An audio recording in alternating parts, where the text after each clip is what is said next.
بسم الله الرحمن الرحيم. اهلا بكم في قناه يوميات لبنى. اليوم ان شاء الله حبيت ندير لكم درسه الفلفل الاحمر. نحتاج الى كميه من الفلفل الاحمر، نحتاج الى الحبق اون بودر مرحي، الحبق مرحي، نحتاج الى ملح، نحتاج الى حبيبات الثوم، ونحتاج الى زيت الزيتون. زمان كنا نديروا الفلفل الاحمر هذا، كنا نفوروه من بعد نرحوه من بعد نكونجليوه. على بالكم كي نفوروه يقعد كاع هذاك الماء تاعو يقعد فيه، دونك يجي شويه صامت. اليوم واش حبيت ندير، حبيت نشويه ومن بعد نرحيه وندير له شويه توابل ونكونجليه. Aujourd'hui, on va préparer la purée de poivron rouge. Cette purée de poivron rouge va améliorer et va relever le goût de nos plats, et surtout les plats orientaux. On peut utiliser cette purée pour préparer les sauces de pâtes. Par exemple, on peut l'utiliser dans les sauces bolognaises. Pour ça, on a besoin d'une bonne quantité de poivrons rouges. Choisissez des poivrons rouges bien charnus.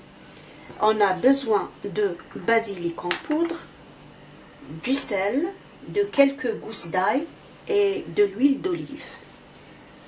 Je vais griller mes poivrons rouges, je vais les éplucher, je vais les couper, puis après on va les mixer, on va rajouter de l'huile, de l'ail, du sel et du basilic.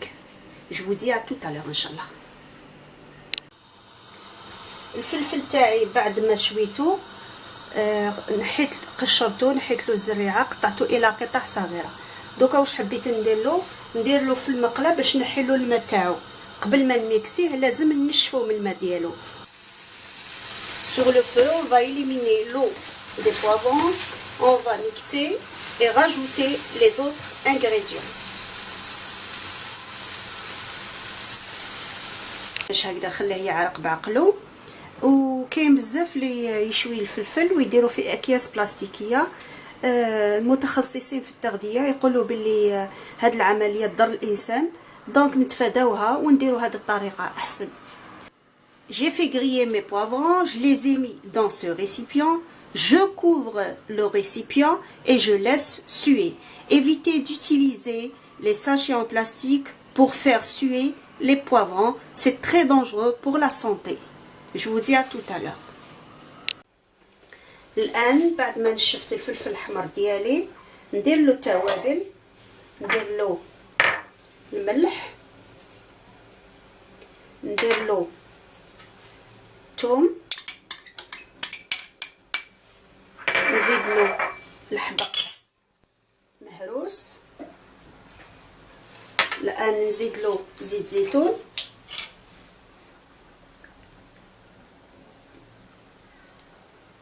ندير مغرفه ونشوف ولا يسحق الزيت نزيد له.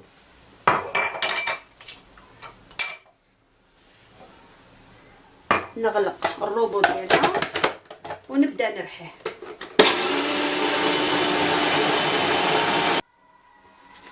الان بعد ما رحيت الفلفل تاعي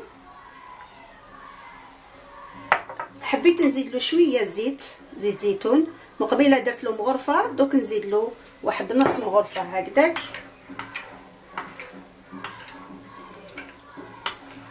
فوالا الان واش ندير، ناخذ مغرفه صغيره نعمر بلاك، نعمر هاد لا بلاك اغلاصون باش نكونجليه. وكان نعمر بالوحده ومن بعد يولوا عندنا دي كوب. فوالا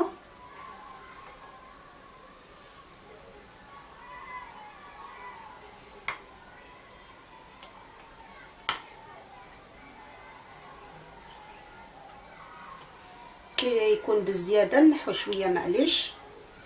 دوك انا واش ندير، نكمل هاد لا بلاك دو كلاصون، نعمرها مليح، نغطيها بان فيلم اليمونتير او بيان ان ساشي ترانسبارون، نديرها في الكونجيلاتور يحكم روحو.